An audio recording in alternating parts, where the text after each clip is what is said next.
So for the record, I wanted to state the following. You know, what's happening in Syria is a vital national security concern for the United States. And I know that Syria is far away, and some may wonder why it matters.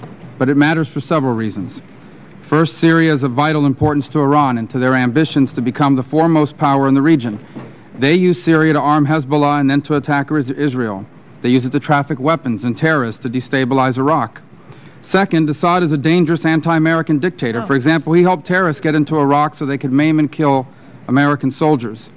Third, this prolonged conflict is creating vast ungoverned spaces in Syria, which are turning into the premier operational area in the world for jihadists to operate. And fourth, if Assad does not face consequences for what he has done and is doing, it sends a message to other rogue governments like North Korea and Iran that they too can cross red lines without fear. That is why those who argue that what happens in Syria is none of our business are wrong. And that is why I have, for over 2 years, urged the President to pursue a more robust engagement in the hopes of helping the Syrian people, replace Assad with a stable, secular, and moderate government. However, while I have long argued forcefully for engagement in empowering the Syrian people, I have never supported the use of military force, of U.S. military force in this conflict, and I still don't. I remain unconvinced that the use of force proposed here will work. The only thing that will prevent Assad from using chemical weapons in the future is for the Syrian people to remove him from power. The strike the administration wants us to approve, I do not believe furthers that goal. And in fact, I believe that U.S. military action of the type contemplated here may prove to be counterproductive. After a few days of missile strikes, it will allow Assad, for example, to emerge and claim that he took on the United States and survived. And by the way, I also think this action could unleash a series of events that could further destabilize the region. But this idea that a military response is the only way to respond to what's happening in Syria is just not true. Instead, our response should have always been and should still be a multifaceted plan to help the Syrian people get rid of Assad and replace him with the secular and moderate government they deserve. And I believe this committee, by a vote of 15-3, has already put forth a plan that accomplishes that, the Syrian Transition Support Act.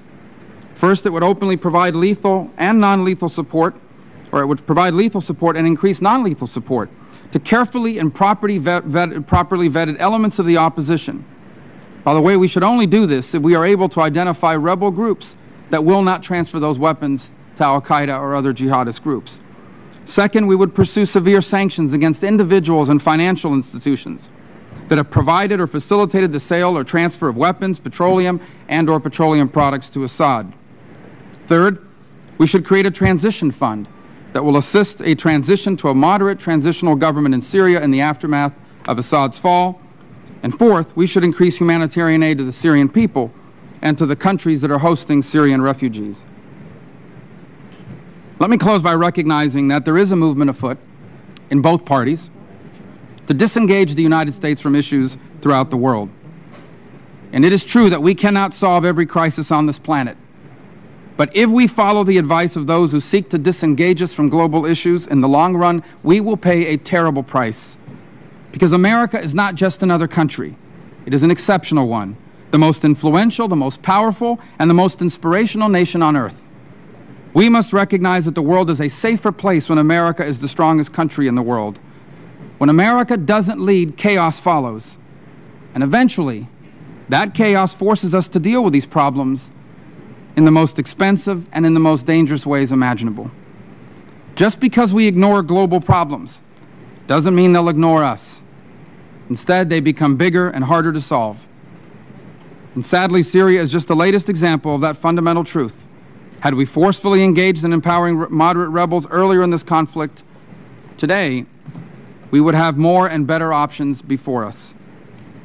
But instead, unfortunately, the President, with the support of some voices in my party, chose to let others lead instead. And now we are dealing with the consequences of that inaction. Thank you.